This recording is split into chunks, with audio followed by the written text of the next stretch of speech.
Welcome to NFL Daily, where we're ready for another Seahawks-Rams game and another Chiefs-Broncos game. How about the games of the day delivering in the afternoon window? We've had a lot of recaps in the Chris Wesseling podcast studio this season.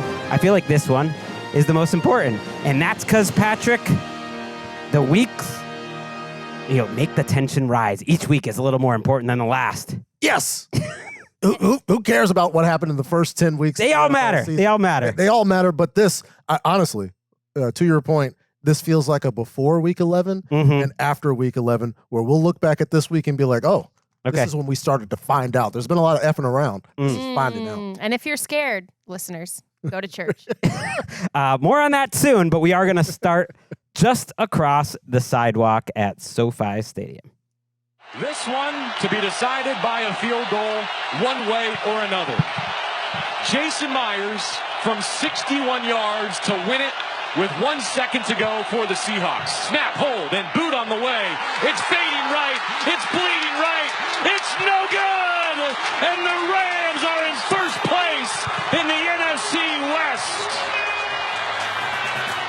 Oh, Jason Myers, a horror show of a kick for the Seattle Seahawks in a 21-19 loss to the Rams. You ever think JB Long right before those big kicks ever said, I better make this call great because it might make it onto NFL Daily. Always. The Rams survive a fascinating end of the game sequence with all sorts of angles and really a fascinating game, Jourdan, with a lot of defense. What stands out to you the most from this narrow Rams victory? Well, Greg, I feel like, first of all, you learned a lot about me today, sitting next to you in the cubes there in the newsroom. But both of these defenses were just incredible today. That Seattle was in position to win this game at the end was because of their defense, which did not allow a Rams possession to go over 5 plays, including 5 punts in 6 possessions in the second half. And the Rams defense went into their 2020-style death by 10,000 paper cuts mode and held Seattle to 4 field goals until a Ken Walker touchdown right ahead of the 2-minute warning in the fourth quarter, plus intercepted Sam Darnold 4 times throughout the game. This was a game that both offenses will probably want to forget. A masterclass by Mike McDonald to contain Matthew Stafford, defend their hugely productive 13 personnel package that we said they were in position to defend perfectly at just a 17% success rate, force them back into 11 personnel without 3 fully healthy receivers, go-to receivers. And then they broke tendency by playing more man and blitzing the poop out of Matthew Stafford and by Chris Shula to keep his defense both patient and aggressive, capping the NFL's most explosive passing offense to just 1 completion of 20-plus air yards on 6 attempts, plus an interception, and ramping up pressure on Sam Darnold in the second half, artfully done by both Mike McDonald and Chris Shula. Take a freaking bow. Yeah, not maybe a great game for the MVP candidacies or the conversation of either of these quarterbacks, although the win is going to be important for Stafford. But a reminder that, yes, a defense-first type of game can be as exciting as any score fest. And you mentioned how those Rams drives were short. Like their touchdown drives were very short, one of them being a 3-yard touchdown drive. They did have that one long march, but then another one was 25 yards. That led to Davante Adams after the game almost feeling like mixed emotions. Let's listen. Oh, man! Okay, sorry. That's him arriving to the press conference. I don't think anybody's discouraged by what we did on offense today, but it was definitely not to our standard. And I think we played kind of an average league game of football. It wasn't like it was the worst of all time, but to our standard, it definitely was not there. But, I mean, it makes you feel even better knowing that, you can play like crap, like what we feel like on offense and still come out with a victory against a really good team. It's very good that Davante Adams does not play for the Philadelphia Eagles. This would lead a week of this red receiver is just trashing the offense and saying they played like crap. He's swearing as he walks in to his news conference where this was just a great matchup where I felt like the advantage would be the Rams would be able to run the ball out of their big personnel better than the Seattle Seahawks. And we saw Kyron Williams have a great game. Averaging 7 yards a carry. Puka Nacua got in the run game as well. And just, of course, it's tough to pick out 4 plays where Sam Darnold makes bad decisions and be like, oh, well, other than those plays, because there were more than that. There was a play where Rashid Shaheed had dusted Emmanuel Forbes for what would have been an easy touchdown. Darnold left it short. Forbes was able to get a finger on that. He got bailed out by a couple of pass interference plays that were close.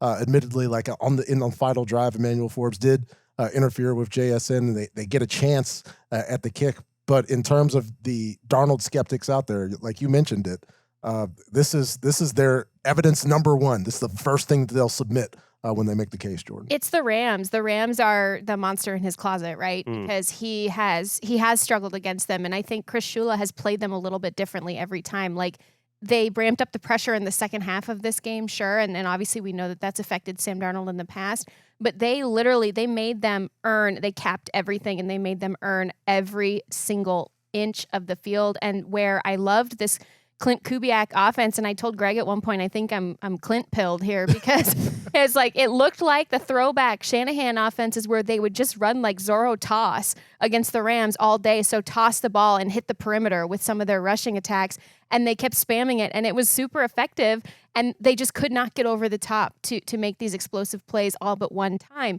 This is how Seattle's possessions went the entire game. Interception, field goal, field goal, field goal, interception, field goal, punt, interception, punt, and then the touchdown. And that happened with a sort of a masterclass in clock management, because it was with 2:23 on the clock, so they were racing the 2-minute warning, and then were able to get that extra stoppage to put them back in a position to even win the game with that field goal. But it's pretty lucky that when the Rams overhauled their entire special teams unit, they kept the best player on that special teams unit, Ethan, quote-unquote, monster leg Evans, who ripped a punt to the 1-yard line, the best punt of the year. I mean, that's it. Punt of the year. It's not even close. We're actually not accepting any nominations.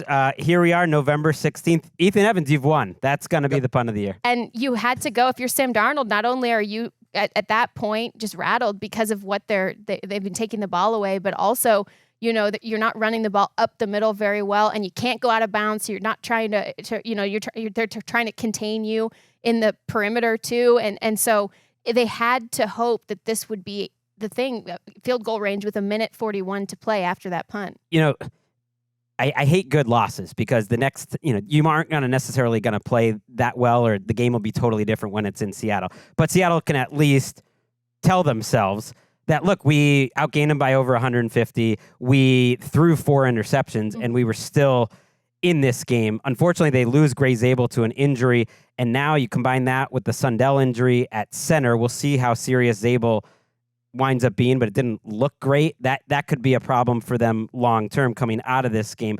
And I do think there's going to be a concern until Darnold can prove that he can beat this Rams team, because you mentioned it. He had 2 really rough games last year against them, including in the regular season. Let's actually listen to Darnold's 4th pick of the day. Darnold lifts his leg, the call for the silent count snap against the blitz. Has time, now it breaks down. Hit, jump pass, he throws it away again! Intercepted by the Rams! Out the right side at midfield. LA takes it away with D. Will. 4 interceptions in midnight mode. They turn Sam Darnold into a pumpkin at SoFi Stadium. Oh, that's a good one. Sneaky big comment too from JB Long, because I think Quentin Lake looked the coolest in the midnight uniforms with the midnight blue sleeve on as well. Unfortunately, Quentin Lake left the game at halftime. He's their star position player. Charles Wallace Josh Wallace, that's a wrinkle in time comment.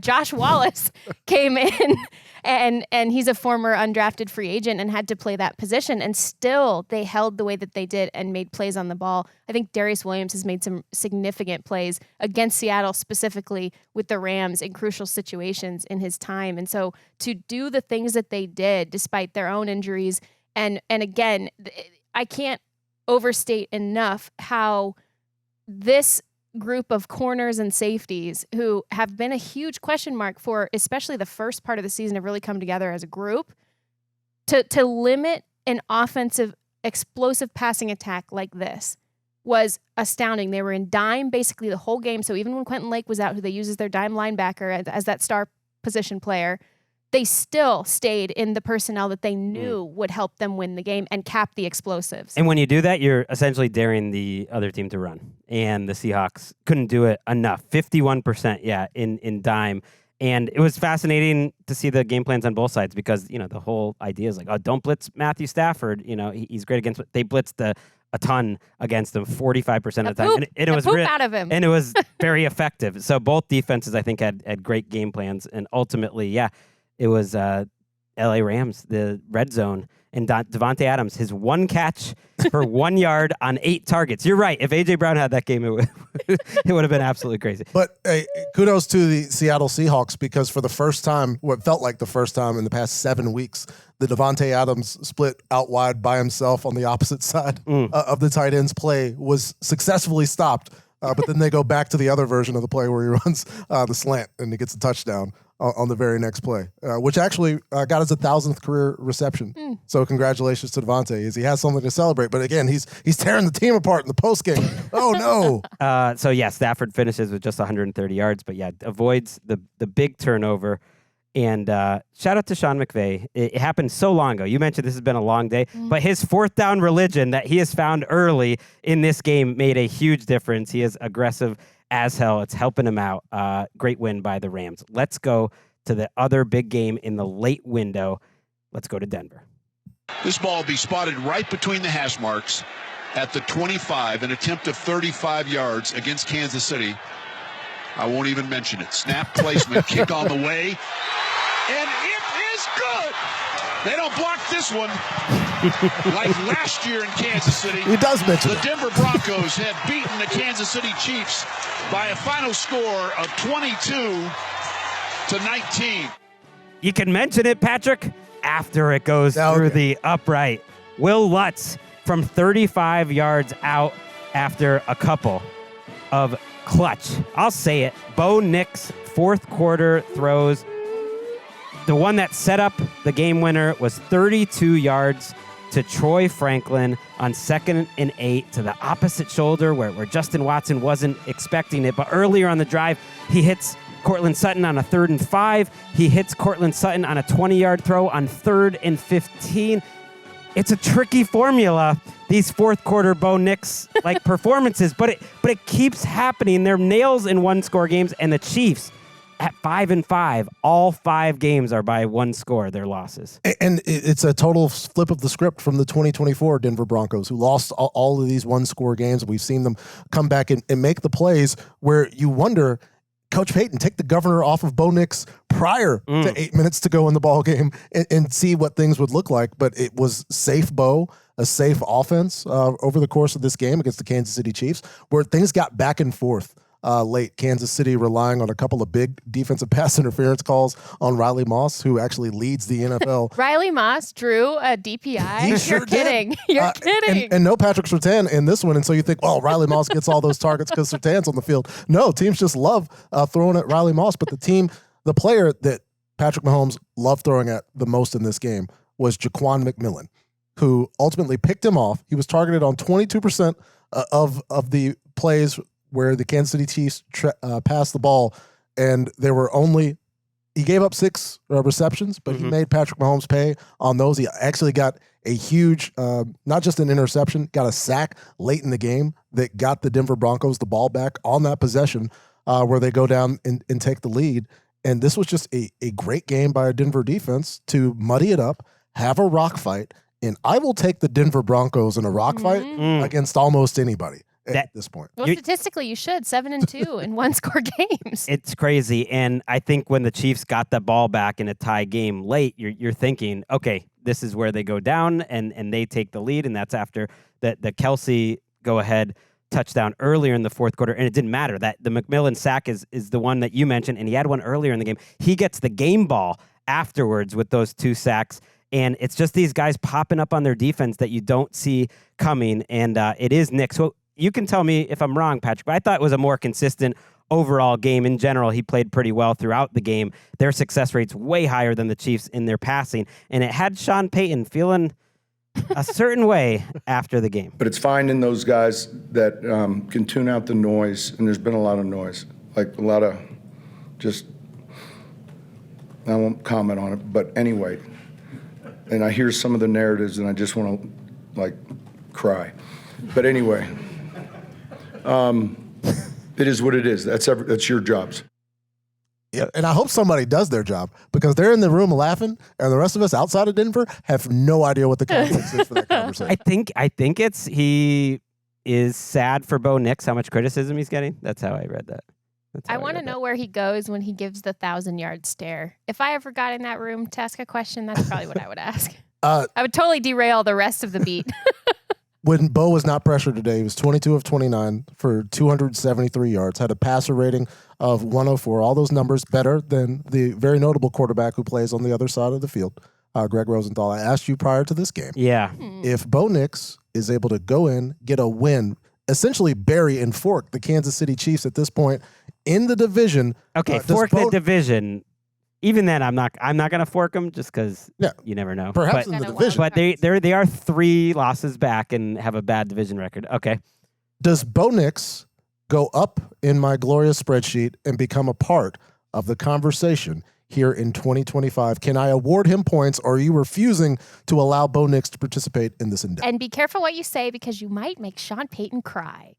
I'm not putting him in the conversation. You got to trust your eyeballs. I know that the quarterback of the number 1 seed, which right now they are, almost always gets MVP votes. But now you have 5. Like if he keeps this up, some people will give him like a 5th place vote or something. But we got a long way to go. I'm not ready to put him in the conversation. But you know what he's doing is he's kind of setting the groundwork that if he does suddenly catch fire down the stretch, you never know.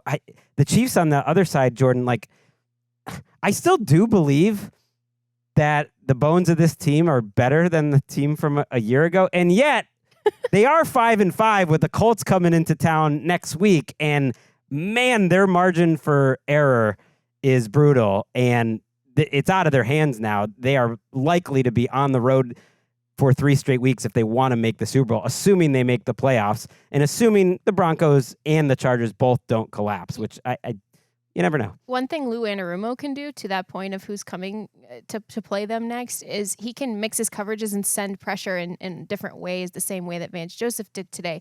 The Broncos blitzed, and I've used this phrase multiple times tonight, blitzed the poop out of Pat Mahomes 14 times, 7 pressures on those 14 blitzes, and he may have loved throwing at Jaquan McMillan, but Jaquan McMillan sure loved hitting Pat Mahomes because 2 of the 3 sacks he took against the blitz were from McMillan. And so I think that is copyable by a defense such as Lou Anarumo's that's using, first of all, has more personnel now, especially with the big trade that they just made, and also can mix those coverages behind the blitz the way that could be successful and could muddy things up for not just Patrick Mahomes, who can see anything and everything, but specifically for the receivers trying to find contours within all that muck. And the receiver, the only receiver that he trusts to find contours at this point is still Travis Kelce. Mm-hmm. And this is with everyone back.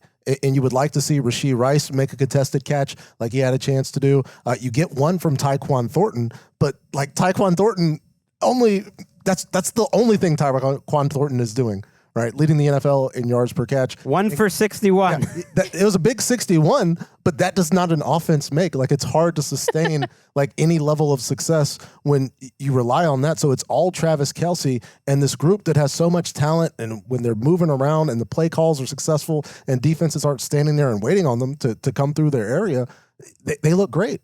Right now, it's tough to have confidence in it, considering this is multiple games in a row with a bye week in between where it's looked very similar against 2 different teams. Yeah, and you mentioned like getting other guys involved. There, Rashee Rice and Xavier Worthy combined for 63 yards on 14 targets. And the running game was fine, like on a per run basis, but they just don't stick with it. And Mahomes in the passing game. I think, to be real, his MVP chances, which I feel like looking forward were pretty high going into this week. Get the spreadsheet out. To finally get it. Well, they've taken a hit. They've taken a hit. It was tough with the bye because he got no points for that. Yeah. It gives him more points with a chance because points do escalate. But this is back-to-back weeks with no points in the conversation for Patrick Mahomes. Yeah, they just have a lot of ground to make up, and I don't think enough can be said about the job Vance Joseph is doing. Because it's not just the names Zach Allen had a big play late, but it's Justin Stranad, it's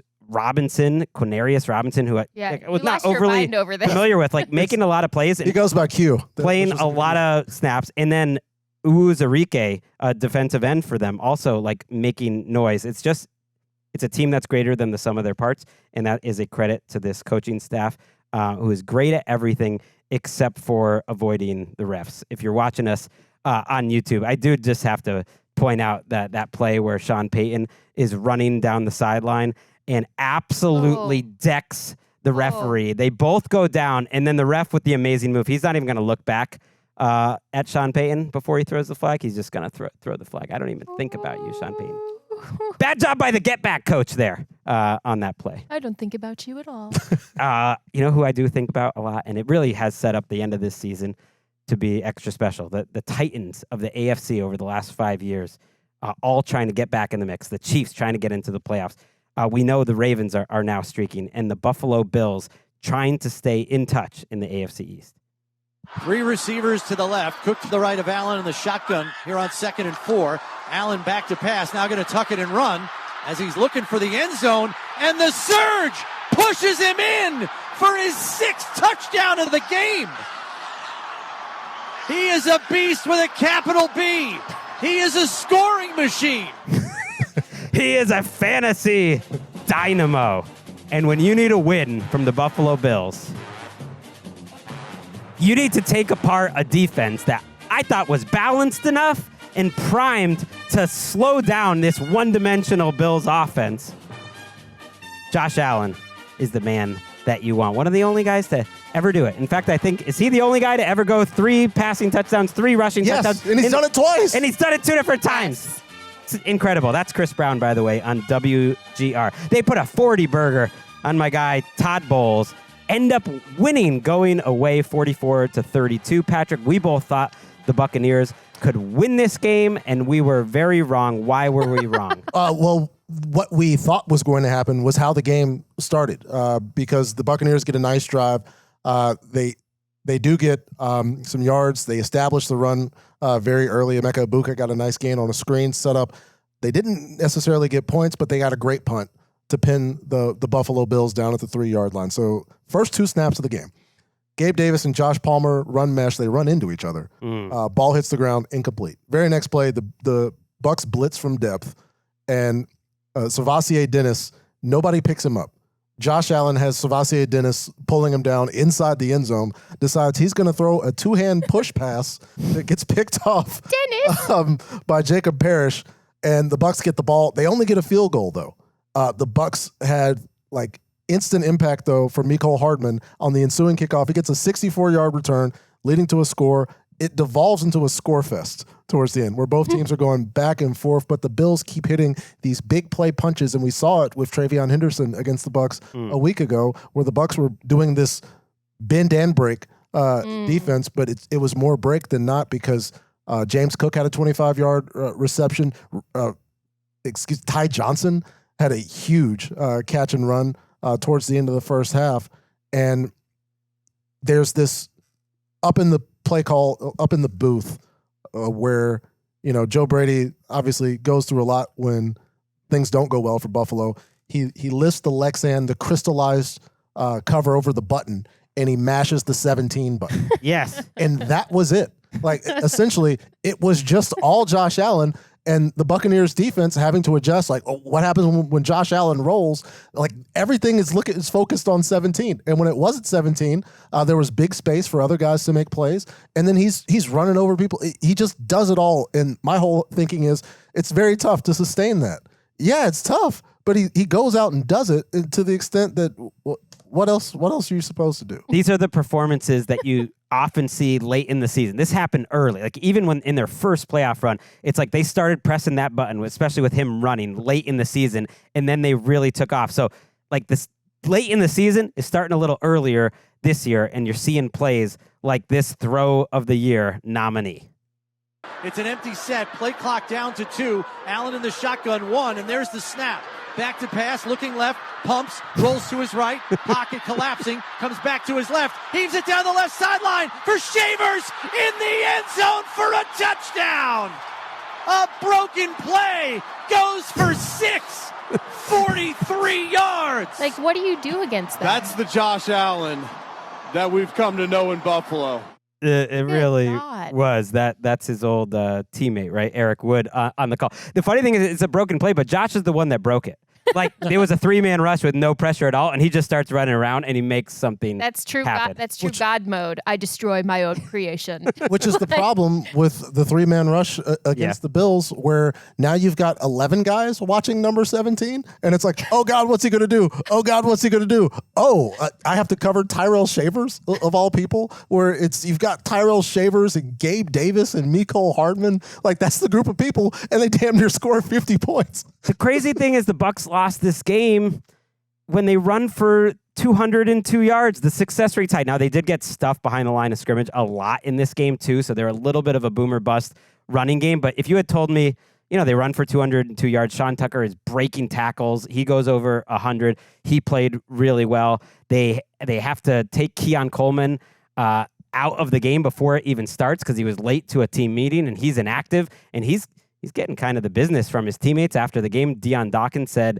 that his own teammate is on the hot seat. I've never heard of that one before, saying that he needs to grow up. And yet the Bills go out there and they have a great performance. And on the flip side, the Bucs, they're just not coming out. I know early in the season they've had a very tough schedule, and they've been coming out. They're injured still. They are still injured, but they're pretty healthy up front in terms of their offensive line because of the way that they're running the ball. Like, that's the thing. If you take out Josh Allen God mode of this game, and I know you can't extrapolate that, the results are the results, but I still think this Bucs team is going to be fine. You do need cleaner play from Baker Mayfield. Baker Mayfield did not do himself many favors ahead of this week's quarterback island, and certainly, as Patrick noted when he came in, certainly no favors in the conversation. No, it's Take him out. It's a 0 for and Greg wants Baker out. He never wanted Baker in. I'm not ready to quit him just yet. In the first Has place. he been one of the? Is there even any? Are you literally forgetting the entire first part of the season? Yeah, but even Baker then, and Greg agree that it doesn't matter. It does matter, but I don't think anyone is making an argument that he's a top 7 quarterback in the NFL right now. So far this season. And considering the opportunity where this Bills secondary has struggled against players the caliber of Emeka Egbuka, there really wasn't that opportunity today. He got 9 targets, only caught 5 of them for 40 yards. He did have a drop in there, but there were also some uncatchable balls thrown in rough situations where Baker only threw for 173 yards in a game where they scored 32 points. And ultimately, you're talking about when they're going back and forth in the second half. Yeah. But the reason the Bucs end up losing by 2 scores is right when that starts, he throws a big groaner of an interception, and he just needs to play at an MVP level. I think with what's been around, he would need to be at this level for them to be where they want to be. So they fall to 6-4, although they're still ahead in the division. It's a game. It's getting a little closer. The Bills stay, in distance there with the Patriots. They're up to 7-3. Let's take a break. We got some other big leverage games in terms of playoff positioning still to go. Playoffs? 17-16. This for the win here at U.S. Bank Stadium. Daly on the ball. Out of the hole to Torrey Taylor, right hash, slight angle left from 49. Cairo Santos, the 8 on his white jersey. Awaiting the snap. Snap is back. Hold is good. Sweeps the right leg. Cairo Santos is up. It's good! Good! Good from 48! Cairo Santos mobbed on the Viking logo. Bears win it 19-17. Another comeback drive by Caleb Williams. The Iceman cometh, and the Bears take it from the Vikings. Oh, great call there by Jeff Joniak on WMVP. Bears win 19-17 in a game that they didn't think they were going to have to sweat out like that. I love Paul Allen so much. I kind of wanted to lead with a sad Paul Allen, but you know what? That was a great call, and this is a great moment in recent Bears history. I know you've had a little season pop up here or there, but you've got a young quarterback, you've got a first-year head coach, and you just beat the Minnesota Vikings to go 7-3 when the Bears lost that Week 1 game. I remember saying in the postgame with Shooky, that felt like an organizational type of win for the Vikings. Like, they didn't really deserve to win that game, but just like everything's so buttoned up there. They've been in their program for 4 years. The Bears are just starting out, that they just like found a way to win. That's what good organizations, good quote unquote cultures do. And I kind of felt that way, like the flip side here. That not that the organizations are at a different spot, but that the Bears are cleaner. They should have won this game.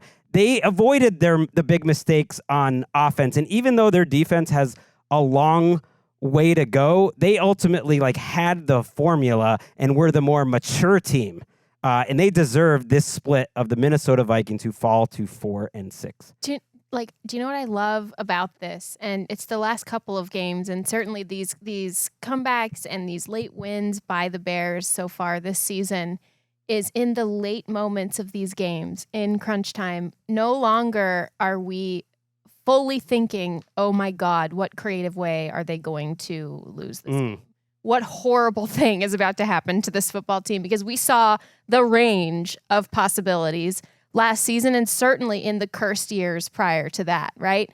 This is different. This is that feeling where you see your offense take over again and have a chance to win a football game, and you have that feeling of possibility and of hope. And I am so happy for Bears fans, because that is so hard to, first of all, do, but also to quantify, and it's not mathematical. It just is, right? And they've been missing that it factor, and they have it now. And it's beautiful, really, to watch this take over that fan base and that team. And I want to give Caleb Williams credit, I think, for avoiding big mistakes here. He was really great in this game, avoiding sacks. There was a play where Rome Odunze, sprints to get a fumble on a play that they lost 15 yards, but it was a great hustle play. It was like one of the best fumble recoveries of the season, certainly, maybe the best. And then Caleb rips one for 23 yards over the middle. And he had some high-level throws like that.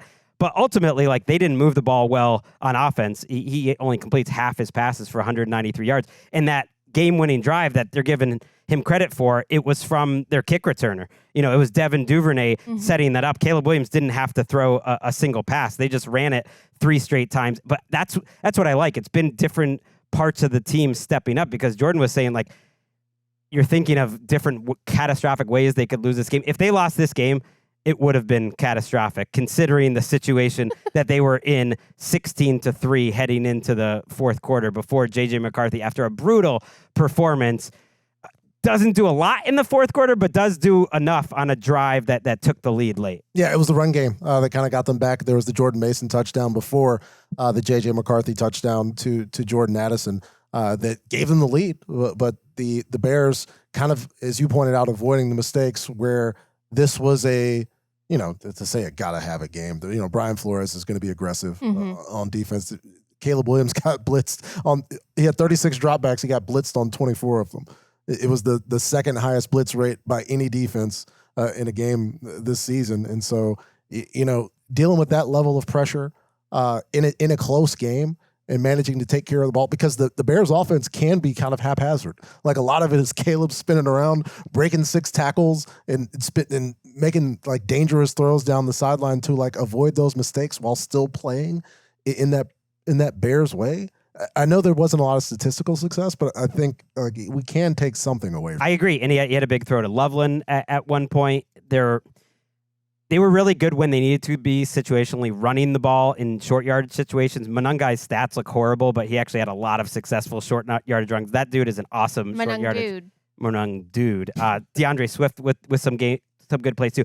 On defense, though, they were just helped out by J.J. McCarthy having a tough one for most of the game. I don't mean to laugh, but I'm just remembering. So Greg and I sit next to each other as we watch these games, and mostly Patrick's with us, but then Patrick has to go do live TV for a big block in the middle. And Greg is watching 3.5 hours. Yeah, Greg is watching this game, and every once in a while, I'll just hear him go, "Oh, JJ." I mean, there was a hilarious Fox moment where they started showing how much he was struggling and having Brady explain it. This was maybe Tom Brady's best game I've ever heard him call. He is getting better and better, just literally explaining things, and he knows things. I appreciate it. And he was trying to explain on some of the misses. One of them was on our Watoti nominee, which was early in the game, J.J. McCarthy's miss to Jordan Addison. And yeah, Tom Brady's watching this one. He's like, I don't know what to say about this one. And then they show another one, and he was just like, Yeah, I don't know on this one. And then the third one, he's like, well, I guess this one needs a little more touch. He was just trying to find something, and J.J. McCarthy ultimately is just like missing throws. A lot of the times it's just timing and or accuracy, but like things are not close. It's tough to tell even what receiver. Yeah, I can't tell you. It was supposed to be to Addison. Let's actually listen to McCarthy talking after the game. Absolutely sucks. Gut-wrenching loss for us. You know, got to give credit to our opponent. They had a great game plan. They played really well in all three phases, and I need to do a better job of my decision-making. The accuracy, it needs to change. I need to be better. And the overall execution of the offense, I need to be better on just, you know, doing my job at a higher level. So I'll open it up to any questions. JJ, why do you think your accuracy is so off right now? I think it's just growing. At the end of the day, you know, there's a lot of things that I have to improve on, and accuracy is one of them. And I promise you, I'm going to wake up tomorrow and get ready to go to get working on that. Yeah, he was under some pressure in the game. A lot of those throws from clean pockets. I can't think of a more pressure situation than like, hey, man, why are you spraying the ball all over the field? Minutes after he came in, didn't even give him a question. And he's just like, hey, guys, yeah, I played bad. And then the first question is, why'd you play so bad? Like, ooh. He was only under pressure on 21.9% of his dropbacks, guys. Like, whoa. That was the takeaway for me, where the conditions were ideal. The receivers were open. The protection was great. And I always repeat myself that, like, the thing you have to pass first to be an NFL quarterback is, like, if the protection is good, can you look good? Because that's the bar. Like, a good backup at least is doing that. Like Blake Bortles, if the protection was good, was like, maybe not. You know what I mean? Like that's the bar. Like you have to make those plays work, and he didn't. It was chaotic. He was a negative 15 in terms of completion percentage, under expected. And yet he did do kind of the J.J. McCarthy thing, where they needed a touchdown drive at the end of the game, and then he did make some good throws. 1st and 10 from the Bears 15. Addison in motion to the left. Takes the snap. Now a 4-man rush. McCarthy to the end zone. And caught! Yes! Jourdan Addison! Just in the nick of time! And we're tied at 16! He's J.J. McCarthy! Well done! I had a feeling that would be a rousing one, because, yeah, you just did not feel like the Vikings were going to come back in that game. And now it's going to be one of the, we'll talk about it during the week, but it's going to be one of the more challenging weeks, I think, of the KOC era, them falling to 4-6 and feeling quite out of this division race. But, I mean, the positives that you can take, they're in the game. They cover the kick better. They have a chance to win. And the protection was good for J.J. McCarthy, and the receivers were open. There's a path for it to improve. I just got to go out there and do it. Well said. Let's go to Jacksonville, where the most messy fun team in the league was kind of losing the NFL daily support over the last Not for me. Let's listen. 16th play of the drive. Under center is Trevor. They fake the toss. They throw it to the back of the end zone. Caught for the touchdown. A play fake. Tim Patrick in the back of the end zone. A 1-yard touchdown pass. They've extended the lead. How good is that? It was great. Everything about the Jaguars was great. A completely dominant effort by the Jaguars defense helps them win 35-6, Jordan, in a game where our friend Aaron Schatz of FTN noted there was more playoff leverage in this game than any game all season long. The Jaguars now, with the win, have a better than 50-50 chance to make the playoffs. If they had lost, they were buried under 20%. Meanwhile, like the Chargers, it's a loss that hurts them, and they happily get to their bye week. Streets are saying Liam Cohen owns Jesse Minter a little bit, that Tim Patrick touchdown capped one of the most impressive Jacksonville Jaguars drives I have seen in literally years. 16 plays, 9 minutes and 18 seconds, a touchdown spanning between the third and the fourth quarters, and that put the Jaguars up 28-6. This offense ran the hell out of the ball all game behind Bashal Tutin, who did leave with an ankle injury. There's no update on that yet.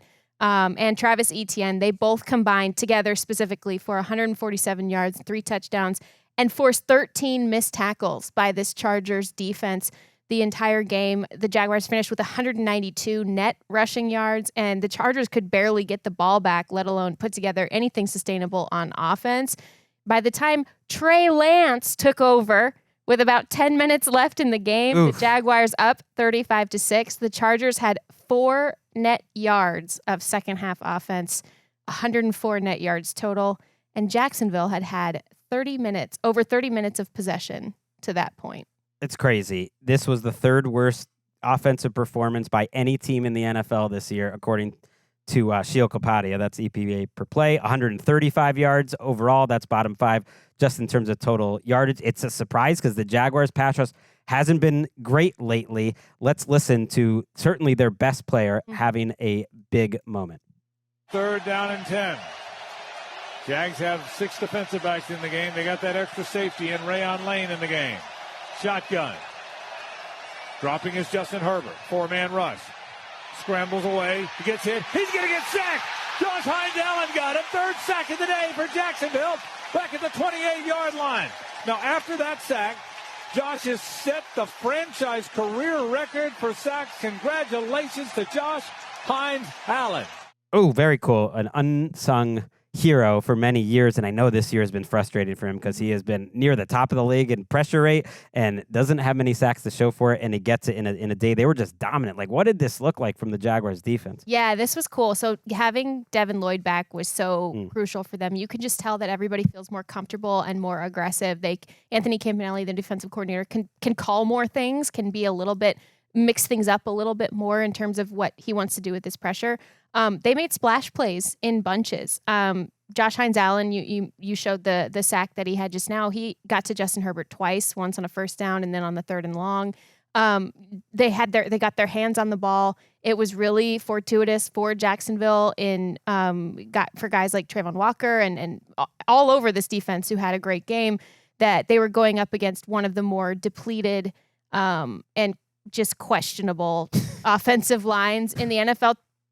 Trevor Penning started at left tackle. He got benched after that that franchise record-setting play that Josh Hines Allen made after giving up 5 pressures and a sack. And then they put in Austin Deculis at left tackle. It just was. And then at that point, Justin Herbert started to press. He threw one of the most non-Justin Herbert-y interceptions you will ever see. Because he started trying to go into hero ball mode and he had no protection.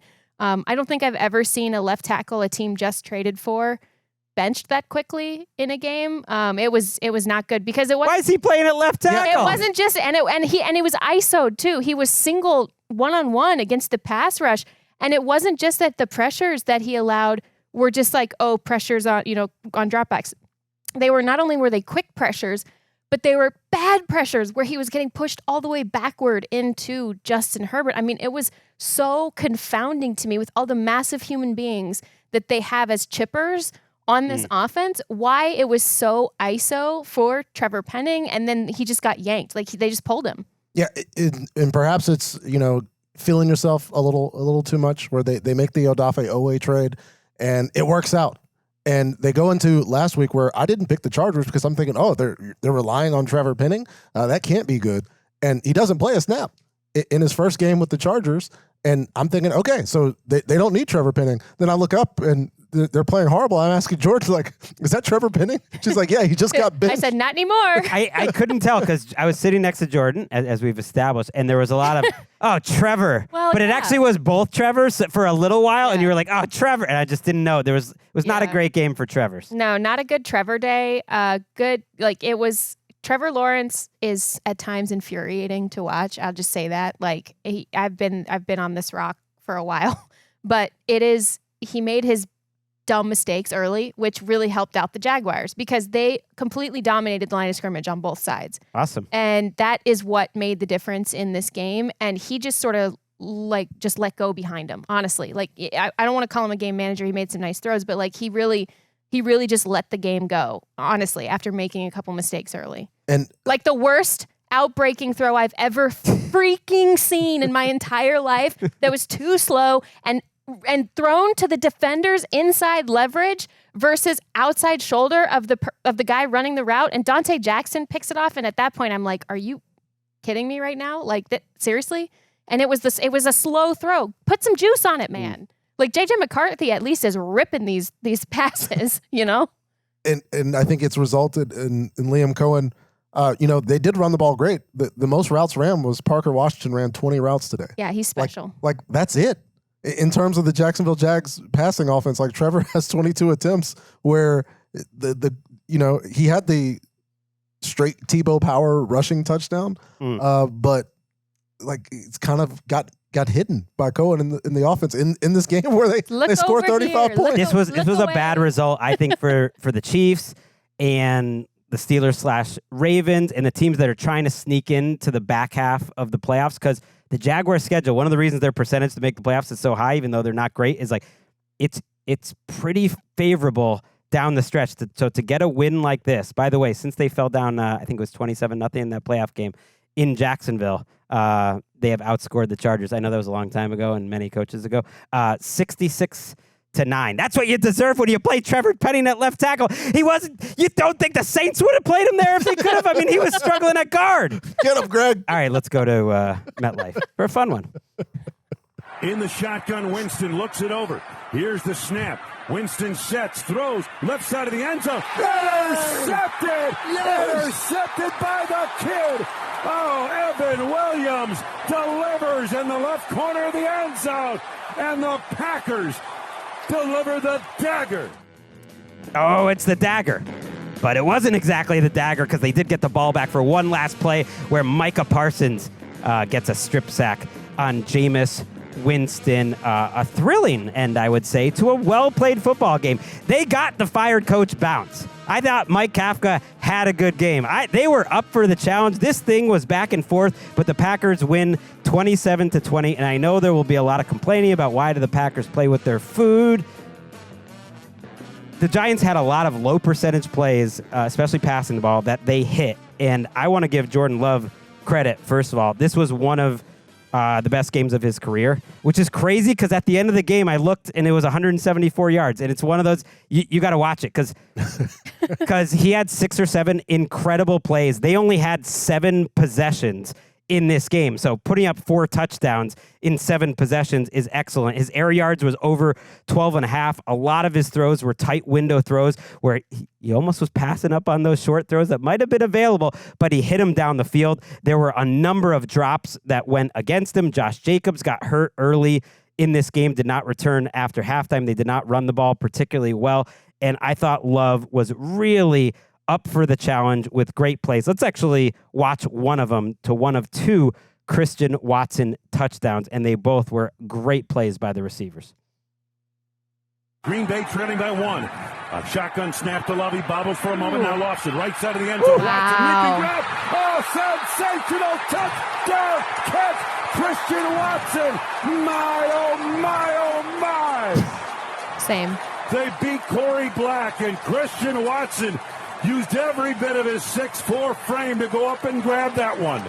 Christian Watson is the difference. Like, he makes such a difference because we were watching the Malik Willis drive. Jordan Love gets hurt early in this game, has to get an injury checked out for a drive, and Malik Willis plays incredible, and Christian Watson makes maybe an even better catch on the Malik Willis touchdown throw, which was also a great catch. So Watson has made a huge difference since returning. Yeah, it was Malik Willis rolling to his right, and you're not sure, like, who's he going to throw the ball to? He fires a missile at Christian Watson, who comes back a little bit to make that grab, and you see like a couple of flashes there of roster construction and the way that it works, where they're able to get Christian Watson.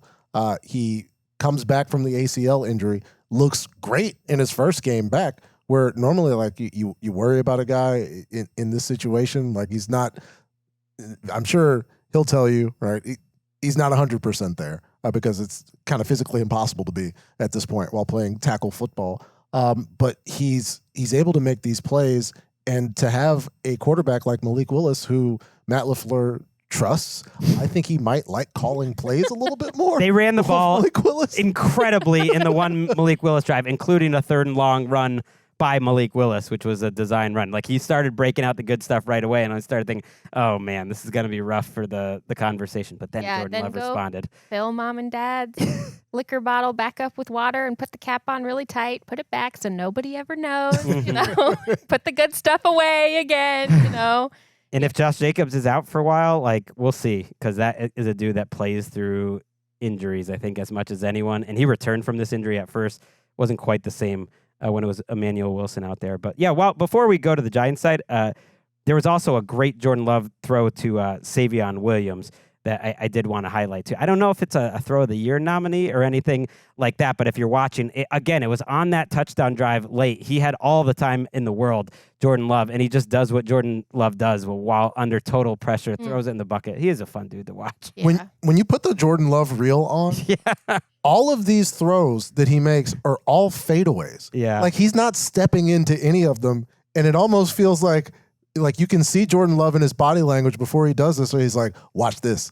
And he throws this leaning back ball where I think one of his other touchdowns was a fadeaway as well. Yeah. Michael Parsons in this game has 7 quick pressures, 9 pressures overall, 2 sacks, 4 total quarterback hits. He was awesome, but Jameis played really well. They got rid of the ball pretty quickly. The offensive line, I thought, for the Giants played well and kind of won that battle for the most part. They ran hard. He just gave them a chance. It's why I don't kill the Packers too much, because a lot of these plays were like tough screens where they evade a lot of tacklers. Maybe they could have tackled better, or like third window throws to Jameis Winston. The one thing I would, go against the Packers defense was they got to catch the interceptions that Jameis tries to throw them, which did happen a couple times. I also don't think people understand quite how difficult it is to go against a play caller who you've basically have no tape on, like a little bit, sure, and then maybe like some intel from the Senior Bowl or something that Kafka coached. But yeah, it is so difficult. It is such a tendency breaker, but for your entire game plan. So I am not surprised to see them struggle a little bit. I think that's an outlier after we've seen this defense improve significantly, and obviously they're deploying Parsons the way that they should be, and it's incredible to watch. The plays he made today is the reason, especially late in the game, is the reason you go out and trade for a guy like that. Absolutely, especially on a day where they couldn't stop the run very well. I did think Kafka provided a little bit of a bump. It all seemed a little more cohesive, especially the running game was good. But pretty close. Light. Was on the late GDL today with Mark Ross, who, of course, was a part of those Giants teams that won Super Bowls. So he's very familiar with the team. And instantly, when he saw that Jameis interception, he's like, that's why Jalen Hyatt doesn't play a lot of football. Yep. And that's probably an indictment of, Coach Kafka figuring things out, but also the injuries to Darius Slayton. I think like Wandale left for a couple of plays in this game, where really the options were very limited for the Giants. Like, I imagine if Darius Slayton is in that position, of Jalen Hyatt, we may be having a different conversation about the leading receiver. Every key third down conversion was by Isaiah Hodgins, who has been buried on the depth chart all season. But I'm glad you pointed that out, because justice for Jameis, that was totally Hyatt giving up on a route. Was totally befuddling, because he was supposed to go to the outside there. But it was kind of ironic, because Jameis did throw 2 or 3 into the Packers' chest earlier, so he got caught eventually. Let's go with the Packers winning that game and staying, very much in the mix in the NFC North, in the NFC wild card, to Atlanta, where the Panthers are trying to stay alive. Young the snap, has time, throws to Tremble, makes the catch at the 35, stiff arm 40, has room, there goes Tommy, down the right sideline across midfield, he's got the 30, the 20, Tommy Tremble with the thunder, all the way to the 16-yard line. Oh, and you got a name like Tommy Tremble. You bring the thunder, 53 yards in overtime. The Panthers win 30-27. That was Anise Schroff on WRFX. Man, Bryce Young on a day where they couldn't run the ball at all. Patrick, he finishes with 448 yards, 3 touchdowns, and yes, gets the ball to Tremble there to set up the game-winning field goal. And it's a franchise record. It erases that Cam Newton Week 2 game against the Green Bay Packers in 2011. It was rookie season Cam. Wow. Second game of his career. Yeah, 432 passing yards. Wow. Forget about all that, Panthers fans, because Bryce did it. And actually, we can look back at the game. 1/4 of the size. Yeah. We can look back at the game the 30-0 game as an aberration because now 3 of the last 4 times the Carolina Panthers have played the Atlanta Falcons, the game has gone to overtime. And it was just a crazy sequence in this game between a 25-year-old quarterback and a 24-year-old quarterback where the long-term viability was both on the line, Jourdan, according to our dear friend Gregg Rosenthal. and they started off without having okay drive. The whole rest of the season, but this was a big game of setting that up. In football. It was big. The whole rest of the season. There's give and take. But this was a big one. This was nice. So on one of the opening possessions, Panthers go for it. Very aggressive Dave Canales throughout this game. 4 from 2. They get 21 yards to Leggett. They later on get a Tedero McMillan touchdown. The Panthers were up early. And then it was the 2025 Falcons, a drive that was exclusively Michael Penix Jr. to Drake London, other than Bijan going in from 4 yards out. Later in the game, after it's tied 7-7, Panthers get the ball. And you see the bad Panthers offense, where Bryce sees Billy Bowman indicating pressure early on in the play clock, makes a check, and I'm not sure what happened. Either the protection slid the wrong way or Bryce forgot about Billy Bowman. Either way, who could ever? He hits Bryce, and he leaves the game. Andy Dalton comes in briefly. Bryce comes back, thankfully, and goes on to have this legendary game. And then on the other side, Michael Penix Jr. leaves this game with a knee injury, and so you get Kirk Cousins. And when Penix leaves the game, the Falcons actually have the lead, and they get I think 2 first downs with Kirk Cousins at quarterback. And I said it as soon as Penix went down. The whole rest of the game? Yeah, it was a rough performance. If I'll give you the specific stats as to not besmirch the Atlanta Falcons in their offense. Yeah, the field goal drive that they had before the one that tied it up late was only a 4-play, 5-yard drive. So he did not 3 do punts, anything on that. 2 field goals on 5 drives for Kirk Cousins. He's got no passing touchdowns on 52 attempts, and coming in relief of Michael Penix Jr. And the Panthers avoid those big mistakes. They're able to get the plays that they need. And the Falcons, when they didn't get pressure on Bryce Young, he was pretty automatic in terms of the way this pass game operated. Hit Leggett on a big touchdown where, the career viability of Bryce Young, Greg, goes back into I the deserve green. it. I deserve pendulum it. swings, Greg. I deserve it. I saw Greg was out here projecting him onto his next team. a tweet. Whatnot. We still got the rest of the season go, but these are the type of games. And I saw a tweet that called Bryce Young selectively elite, which I thought was perfect. I love that. Because when you watch Bryce Young on the right day and the right throws, he looks incredible, but it hasn't been consistent enough this season. You mentioned, Penix left the game afterwards. They said it was his left knee. It was a strange comment from Raheem Morris. He said he could have possibly gone back in, but also it didn't look great. So they wanted to stick with Kirk Cousins there. And then Drake London, who also went out in overtime. The Falcons got the ball first, and they went 3 and out. But then London, had a re-injury, and then they declared him out. It's reportedly not serious, according to Ian Rappaport. So that is some small good news for the Falcons, who, remember, Jourdan, were once 3-2 this season with a primetime win over the Buffalo Bills, and it has been a nightmare since then. 5 straight losses.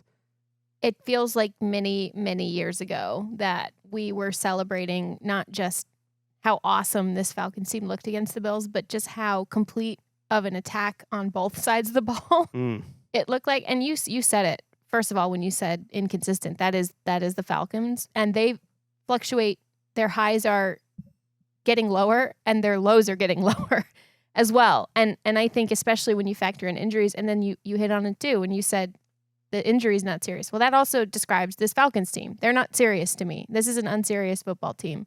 You are not serious people. But, Penix left the game. He was 13-16 with 175 passing yards, facilitating an offense that had scored 21 points to that. And I think he stays in. The game goes to overtime anyway, with Kirk Cousins in the offense essentially doing nothing, taking advantage of some Panthers mistakes. Where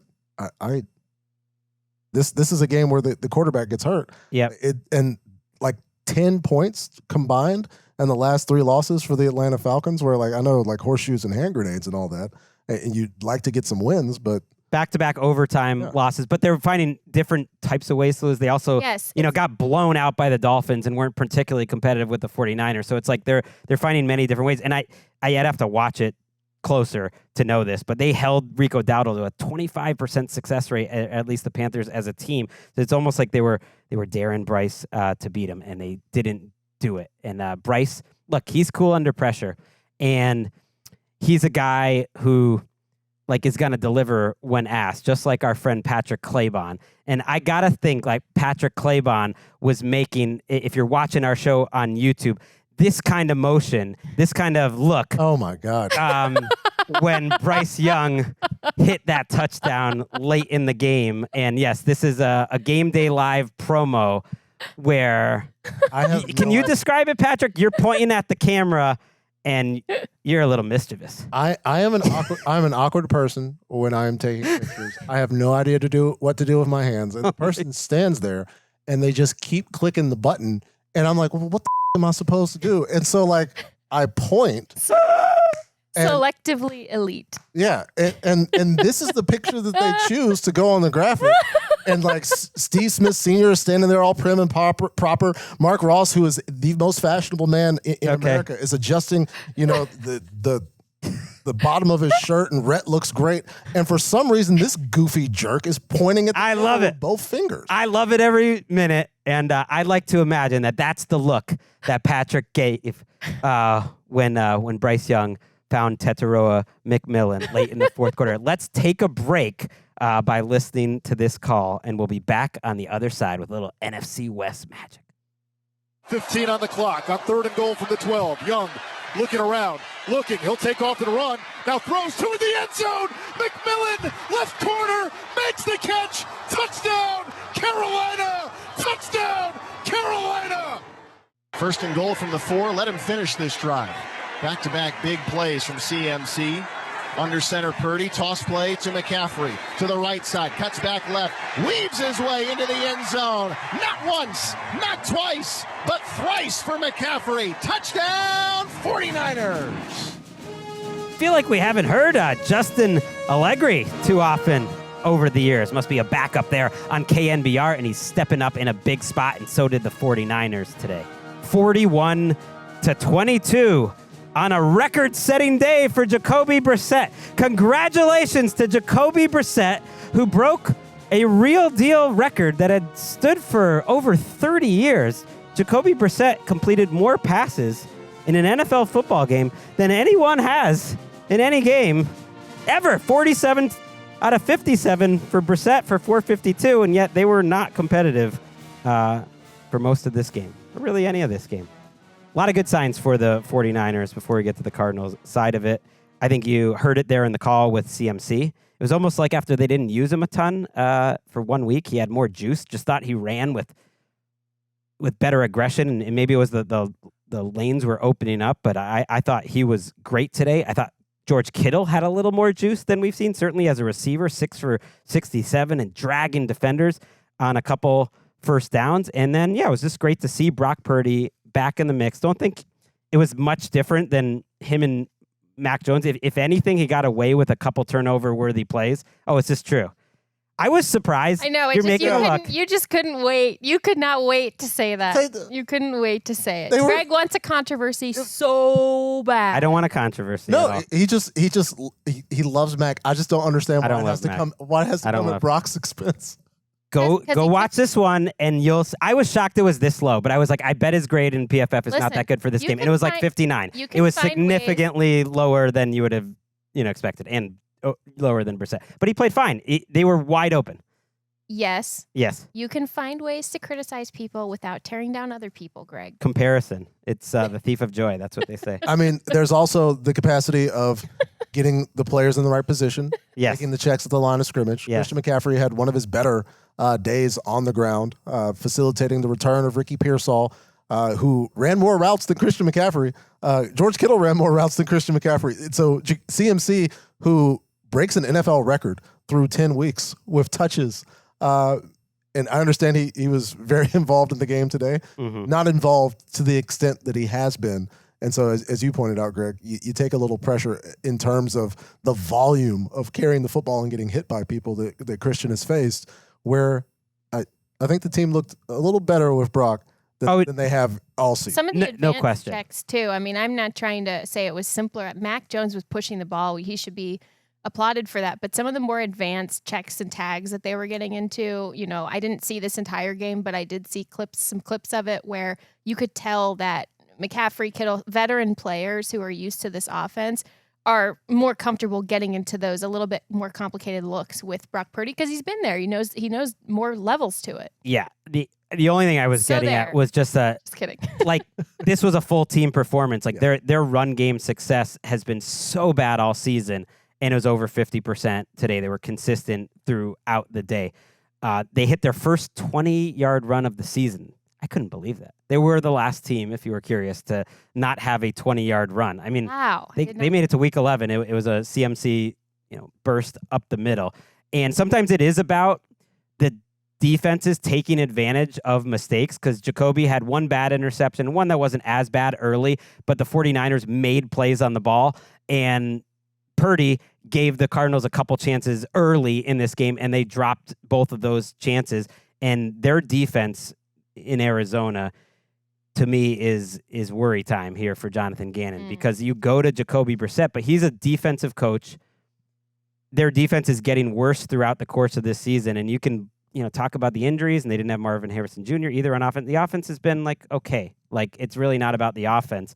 Their defense really wasn't up for the fight today or last week, and it's getting worse, and they're no longer losing those close games. They're losing games where they're getting blown out in the division and are just so clearly fourth behind these other three great teams. And it's worse as the season's gone on to the extent where, this happens a few weeks ago. Maybe we feel different about the Arizona Cardinals, but we felt good about them where we thought hey, maybe the Seahawks figured out this whole run game thing. And it turns out maybe this was the Cardinals defense a little bit on the decline where I know Brock being back made everything better for the 49ers, but to have this game from Jacoby Brissett, and yeah, he didn't play perfect, but considering what they were up against in terms of what they needed to do to score the football, it was a great Jacoby game where he's a couple of drives and turnovers away from throwing for 500 yards. And I don't buy that it was all meaningless. I know it was pretty quickly, 25-10, but they were showing that they were going to move the ball the whole day. So if the defense had ever stood up just a little bit for them, the Cardinals defense, I think Jacoby could have gotten them back in this game. Shout out to Trey McBride, who was just getting in all sorts of fights and annoying people and getting penalties and goes over 100 yards. But Michael Wilson goes 15 for 185 in this game. Shout out to the fantasy streamers out there that were bold enough to play Michael Wilson. Got a chance to be the wide receiver one with no touchdowns, which would be a crazy stat line. That is incredible. Order and balance has been restored. Yes. The NFC West. The 49ers are back. Yes. Ish.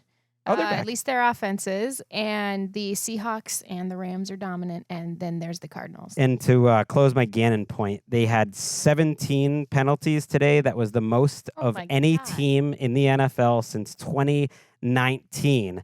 And they had them all, I think, in the first 46 minutes of this game. They were basically the first 3 quarters of this game. They had 17 penalties, so that does not speak well for the coaching.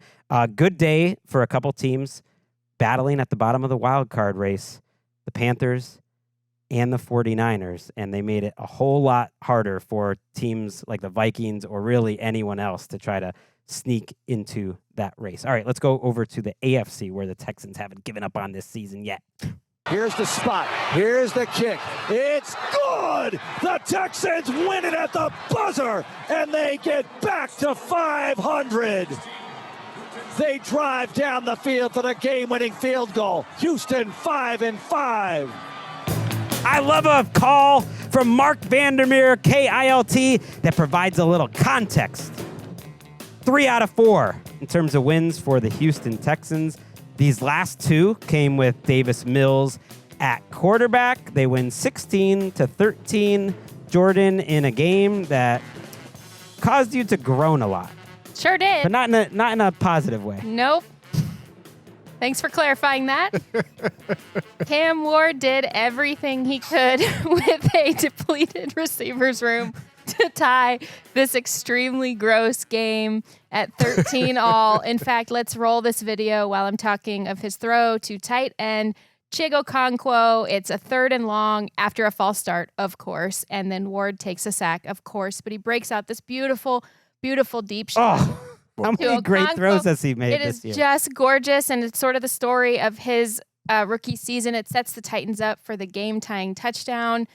And I turn to my left and I say to Greg, if this game goes into overtime, I'm going to walk into the lake at SoFi Stadium. Oh, how rude. But we should have known that Davis Allen had the Titans right where he wanted them. He completed a gorgeous 3rd and 16 pass, better catch by Nico Collins, who gets 17 yards, needed 16, toe taps it on the sideline, eventually sets up the game-winning field goal that you heard at the top of the call. And the best thing I can further add about this game is that it is now over. Oh, how rude. Almost as rude as when he got the ball, Davis Mills, with a chance to go win the game.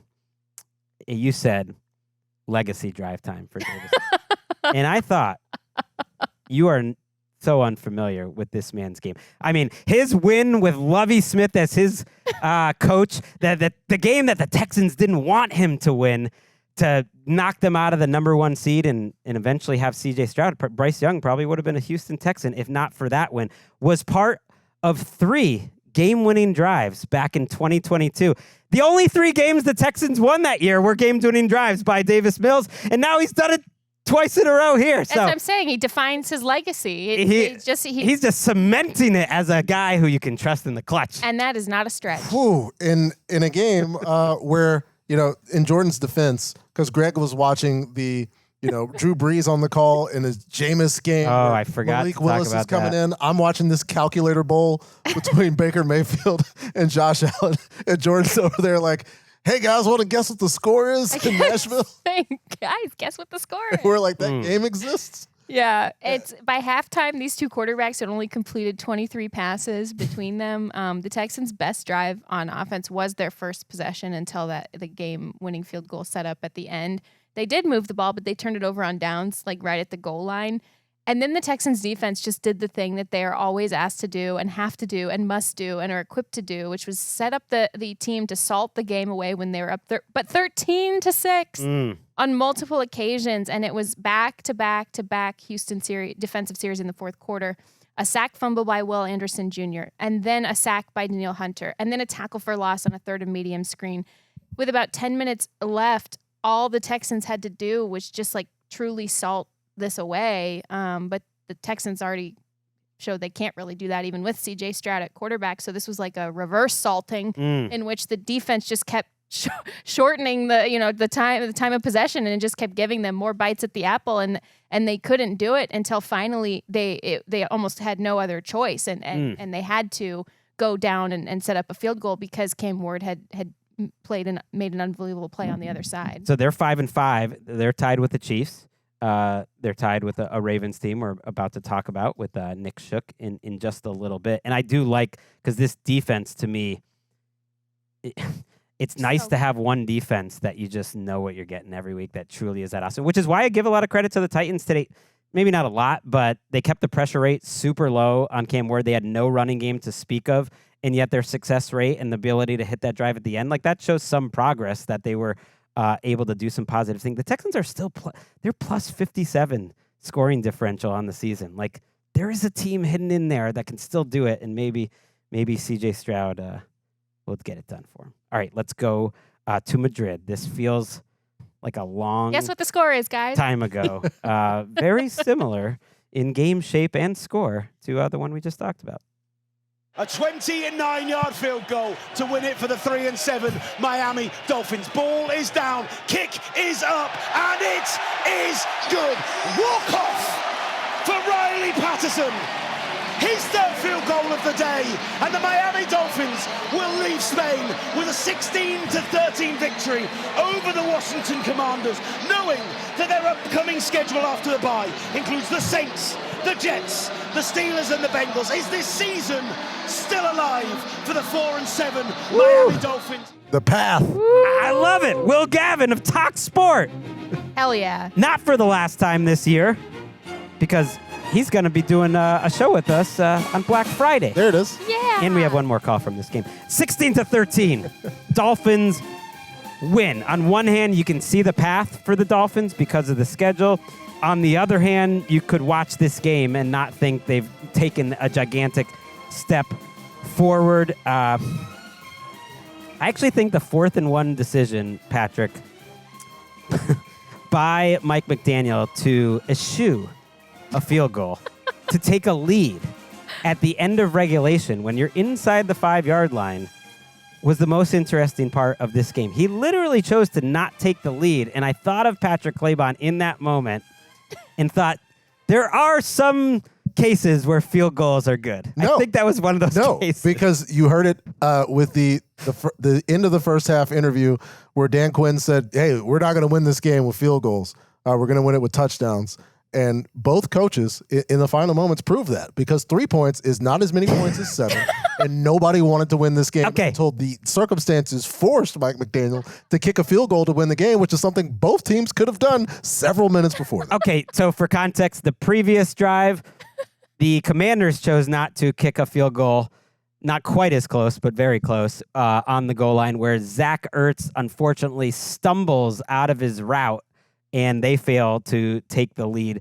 It was a game that started, actually, with both teams going on super long drives, wanting to go for it on 4th down, and then both having delay of game penalties so that they couldn't even do it.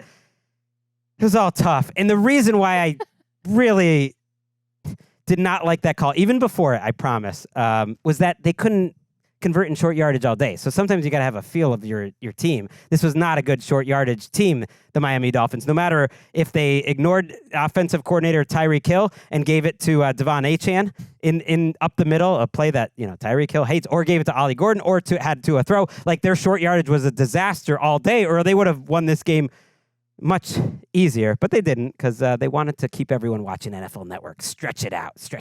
Yeah, that's why. Sure. Totally. I posited the query, maybe messy fun team, maybe kind of on the verge of being a messy Dolphins? team, the Miami Dolphins, because definitely messy. Will Gavin said it as eloquently as he always does. There is a path. We've been sort of hinting at it and talking about it. There is a path for this Miami Dolphins team to at least keep things interesting down the stretch. And it starts with going a billion miles away and winning a game as gross as this was. And nobody seemed to actually want to win this game for a significant portion of it. I don't know. There's something about they're just not quitting. They're just not quitting. And you know what? Mike McDaniel is far from this frazzled, despondent. Like, he's not, late season injury riddled Kyle Shanahan right now. He's like sitting in press conferences and asking Ollie Gordon questions right behind your friend Henry Hodgson. He's driving the car past the Bills thing, past the Bills sports bar. He's doing bits. Like, this guy is at least going, if he's going to go out, he's going out in style on his terms. Fair. And that makes for possibly a messy, fun team here. And I just can't. They just have to avoid stubbing their toe, and they probably should have today. I have such a soft spot for McDaniel too, and you know what? I can't quit this team. I just can't. Well, the team needs to quit, because this isn't a this year type thing. In goal-to-go situations where the Dolphins need short yardage, it's either galaxy brain mess or I'm sure we bring in our power back and we'll get it this time.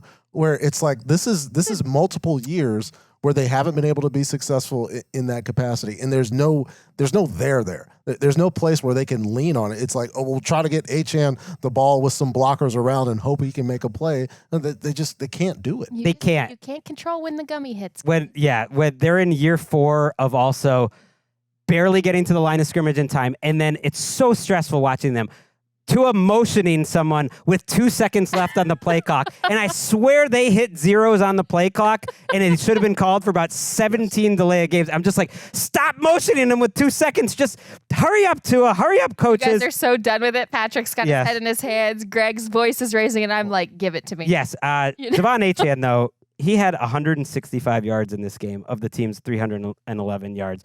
They ran for 169 yards overall. He is freaking awesome. Shout out to Marcus Mariota, who threw a regrettable interception in overtime. Before that, if it had just been regulation, played a really good game, I thought. But before overtime, apparently Jack Jones told the front seven, Jordan Brooks, if y'all stop the run, he's going to throw me the ball because he can't throw. And it was a bad interception. Marcus doesn't deserve that. He doesn't really deserve that. But Jack Jones was saying the Raiders should have never gotten rid of him on Twitter. He might have been having some of those post-game brews or something from the sound of it. Before we leave this game and we leave the international series, congratulations to Henry Hodgson and the entire international crew. Yes. Biggest slate ever, 7 games. And yes, he now is getting memed in a picture of Mike McDaniel in that press conference. Let's also listen to one last Will Gavin call. This was the Deebo Samuel touchdown early. Deebo Samuel going in motion from left to right. 2 receivers. Not to that the right early. Now, Just 1 to felt the left. Mariota looks early because it was the first touchdown. To Deebo Literally Samuel the cuts third inside. quarter. 50 to the 10. He's got an angle to the 5 to the end zone. Touchdown, Commanders! A 20-yard across the formation run for Deebo Samuel on the quick pass, and we have a first ever touchdown on Spanish soil, and it goes to Washington. Oh, I just love the way he says, Commander! Yes. Fun day. We learned how Patrick likes to point. Oh, my God. We learned how Jordan More noises. is like not so secretly becoming a Rams fan. I don't know. You were into that game and how Why do you... people do this? That's the thing. Why? Like at 12 Too much. years as a beat writer of various teams, and I never got to be enjoy a team, right? I mean, I enjoyed all of them, but I never got to truly and just even dipping my toe into the waters. Stressful. Not for me. It's very stressful. Not for me. You know who's cool under pressure? It's Nick Shook. We're going to hit those games next. We're going to say goodbye to Patrick and Jordan. Let's go to Cleveland. It's 4th and 1 from the Cleveland 35. The decision is made. They'll go for it. Push formation. Mark Andrews under center. Takes the snap. Wheels out. He rolls on his own. He's to the 30. Andrews to the 20. 10, 5. Touchdown, Ravens!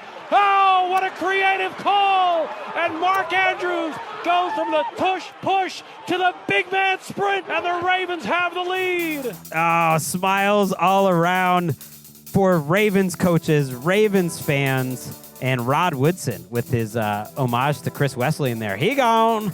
That was also Jerry Sandusky on WBAL. That was one of the coolest play calls of the day. Yes, Mark Andrews with the longest touchdown run for a tight end, follow me here, since Jackie Smith in 1968. That great stat was by Josh Dubois of the Associated Press. The Ravens hold on to that lead to win 23-16 in a complicated game, Shook, that included a lot of Shedeur Sanders after halftime. You can start this recap wherever you want because a lot went on in this game. Oh, wow. Actually, you know what? Given the chance to start it anywhere, I'm not exactly sure where I'll go. There was one sequence in this game, Greg, where we almost got interception on back-to-back plays, on 3 straight plays. Like that's kind of just typifies how weird of a game this was. The Browns defense forces a couple of interceptions, turnovers via interceptions. Lamar's stat line looks worse than he was, but he wasn't great.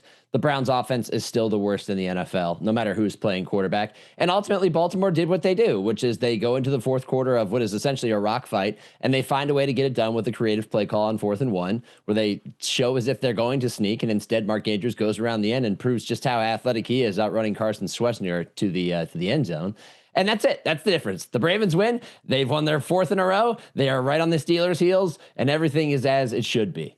Right. It's a game, if the people out there weren't watching, and I don't think many were, because that was a spicy late game window where you had a great 4:05 game that's kind of overshadowing the national game, which is Patrick Mahomes going against the Broncos. And then there's this game too. They were trailing 16-10 going into the 4th, and it's not like they did it quickly. They actually tied the game on 2 field goal drives, the second of which was under 5 minutes to go. So they're trailing under 5 minutes to go before they finally take that lead with Mark Andrews. You mentioned his stat line for Lamar wasn't great because he had the 2 interceptions, both off deflected passes. Those were kind of bad luck. But ultimately, the Browns defense did more than their job. Myles Garrett with 4 sacks is it's just getting crazy what Myles Garrett is doing. But I got to ask, because I did not watch it late, how was the Jourdan Sanders experience, and was it as bad as the box score looked? 4 for 16 for 47 yards, an interception, and 2 sacks taken by Jourdan. Came in at halftime after Dylan Gabriel suffered a concussion. The interception rivaled the Justin Fields interception that was thrown last week against the Browns as one of the worst of the year. But he was also under Put it duress on the board, Eric. I know we're not going to watch it right now, but put it on the board. Yeah, keep it in mind, because he perfectly split his 2 receivers, and the guy between his 2 receivers was Nate Wiggins for an interception. He was under a lot of pressure, but he did a lot of what I thought he would do. If you watch the Browns in their preseason game against the Rams, and he came in and he just held onto the ball forever and forever and forever and took a bunch of sacks, folks then chalked it up to, well, he's playing with a bunch of guys who aren't going to be on the offensive line in a couple of weeks. They're not even going to be on the roster in a couple of weeks. But you saw a lot of that tonight, too. And that's kind of indicative of the Browns offense as a whole. They get a 3rd and long. Every team is blitzing them. Every team's sending additional rushers after them because they know that they can't hold up long enough to protect either of these guys. And these guys aren't capable of throwing the ball down the field. Gabriel, because of lack of arm strength. Jourdan, because he doesn't decide quick enough. He just holds onto the ball too long. I think his average time to throw was north of 3 seconds, which is not good when you're a pocket passer. If you're a play extender, if you can be a Jalen Hurts and move around and survey and that sort of thing, that's okay. That's passable. That is not okay for Jourdan Sanders. So it was his first start. It came at the second half, and you could understand if he was, not maybe entirely mentally just ready to go because you just get thrown in there. And he did do a couple of good things. He threw a really nice first pass when he took the field. He scrambled for a first down for 5 yards, which was the Browns' first 3rd down conversion of the day, and one of only 2 for the whole day. Oh my Terrible God. offense. And he had a good throw in the 4th quarter on that last drive, but ultimately he doesn't make any difference, just like Dylan Gabriel doesn't make any difference. It's a bad offense. Yeah, the offensive line is so brutal. And you mentioned the good throw. He had a 25-yarder up the seam to Fannin, and Jerry Jeudy makes a couple guys miss on a short throw on a 3rd and 10. And actually, just a couple plays later, he does have a chance to be the hero. Jourdan Sanders is rolling out on kind of a scramble drill, has Isaiah Bond pretty open for a potential touchdown. It's not a play where you can set your feet and it's going to look beautiful, so you don't kill him, but he did have a moment where it's like he could have been the hero and capped an incredible drive. He missed that throw by quite a bit, and then, they end up not getting the first down a couple plays later. Are we concerned at all, and I know it was against Cleveland, so maybe that answers it, that the Ravens offense during this winning streak, and they've won 4 in a row, they're now 5-5, still hasn't really looked like the Ravens offense to me, Shook. Are you concerned? Yeah, we go back to that Miami game. Was that a Thursday night or a Monday night? Thursday I night. can't remember. Okay. And because I know we did a show about it, and they ended up with, Lamar ends up with 4 touchdowns, and they kind of got it together in the second half, but it was very much just in big spurts. It wasn't consistent over the course of that game. The Minnesota game last week was pretty ugly. It was like a 47-minute condensed replay, despite being 27-19. And as I started, I go, "There's no way." And then I get into the 4th quarter. I'm like, now I see how we got to 47 minutes, which is long for a condensed game. So, and they struggled again tonight. But the Browns' defense is very good. I am a little concerned, but I'm really not that concerned with Lamar's play. He's just been a little touch off in the accuracy department. Their running game has not been as consistent as I would like. Now, Derrick Henry became the first rusher to break 100 yards against the Browns defense this season, so hat tip to him. But it's not a constant presence for them. They're just not in a rhythm right now, which you expect when you miss your quarterback for so many weeks. I would imagine over the next month they are going to get it together. They also play, I believe the Jets are on the schedule next, and then the Bengals. They'll probably get right in those 2 games, and we won't be worried. So that's why I'm not too worried. Yeah, they avoided a landmine tonight. This would have been a huge loss. They don't have Rashad Bateman out there. They're not really getting the secondary receivers involved too much. And, as I mentioned, Myles Garrett, 4 sacks on the day. One of, I believe, only 5 players ever to have 3 4-sack games in his career. He now has 15 on the season. Michael Strahan, watch. He's got a chance to go try to set the single-season record. Let's go to Pittsburgh. Let's stay in the division, the team that the Ravens are trying to catch. Flacco gets the snap, back to pass. Steelers bringing 5. Flacco over the middle of the field. It's picked off. It's Duggar. Duggar to the 40-yard line. Racing across the 50 to the 40. Looking for a block from Herbig. Gets it streaking down the left sideline. Makes Chase miss and waltzes into the end zone. Duggar, a 72-yard interception return for a touchdown for the Steelers. Oh, Kyle Duggar, the pickup of the year. Take the glass slipper off of Joe Flacco and see if it fits for Kyle Duggar. He's made a pretty big difference considering they gave up a 6th to 7th round pick swap for him. 34-12.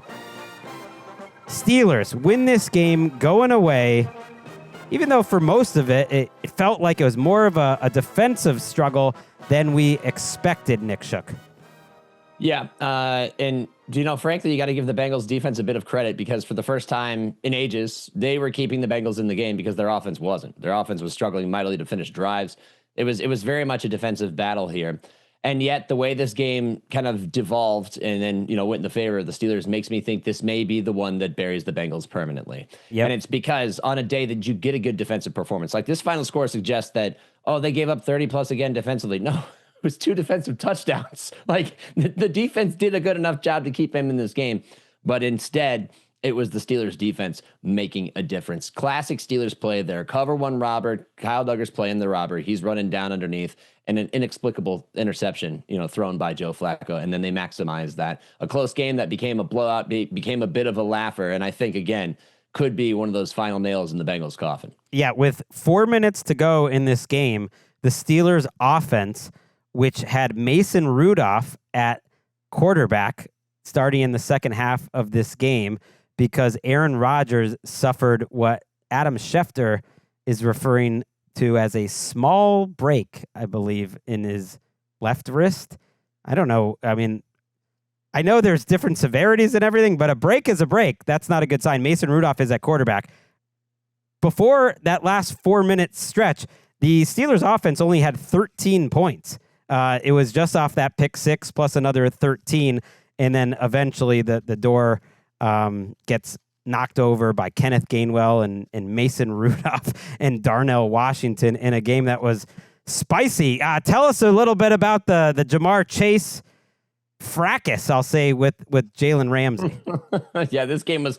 Look, okay, first off, it's AFC North with Nick Shook this week, which is great. Yes. So let me bring you into the AFC North corner here and help you understand why these teams hate each other so much, okay?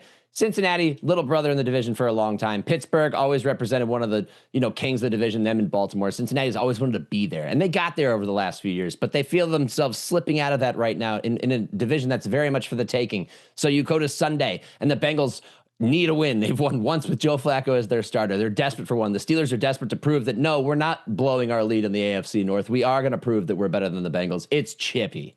And it gets chippy in the second half where after Jalen Ramsey blasts Ja'Marr Chase on an incomplete pass and they have, exchanged some words, I'm like, keep an eye on that because both those guys like to talk a lot of trash. Well, eventually they start talking trash in a sequence here. Now, mind you, this play here in the second half is a key 4th down. One in which it seemed like the Bengals were just bluffing and they weren't actually going to go for it. They were going to punt.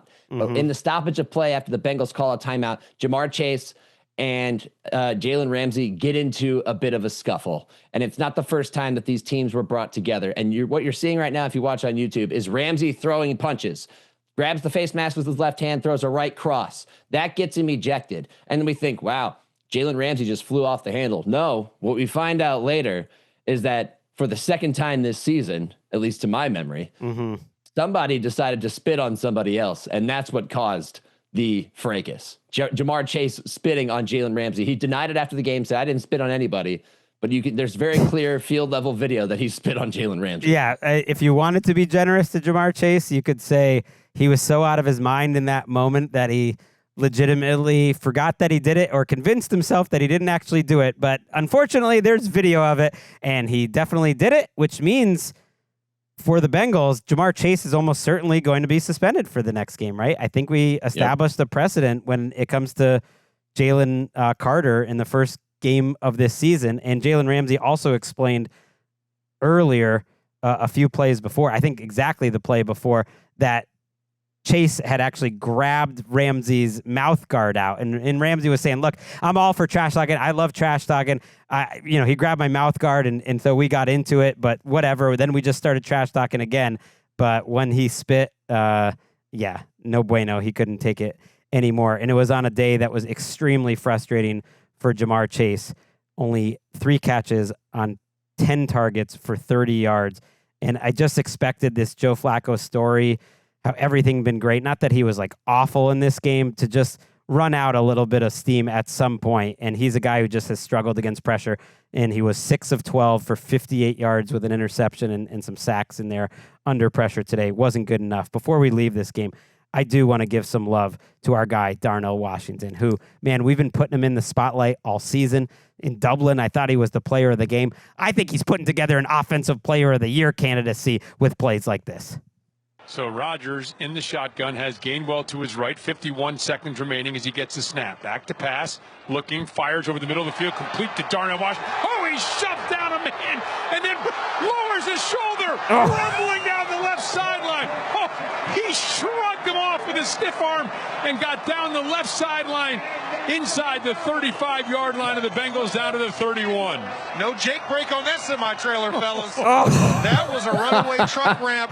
Darnell Washington stiff arms the first guy, lowers the boom on Geno Stone, stays on the tightrope, and then smoked the third defender. That is an all-timer. They make these videos, Shook, that they put on NFL Plus or whatever, like the craziest stiff arms in history.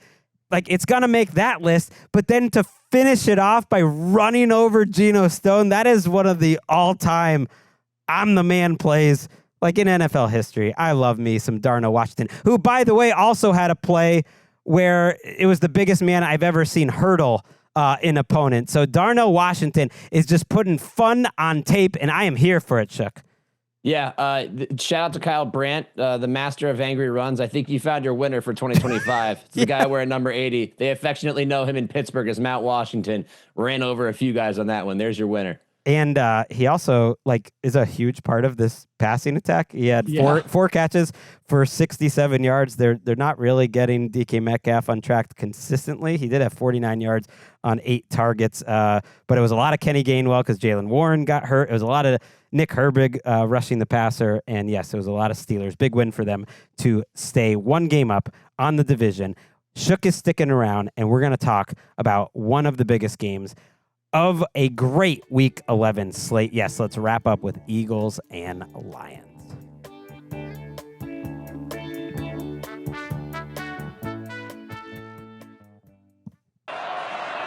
Goff back. Here comes the rush. He's hit.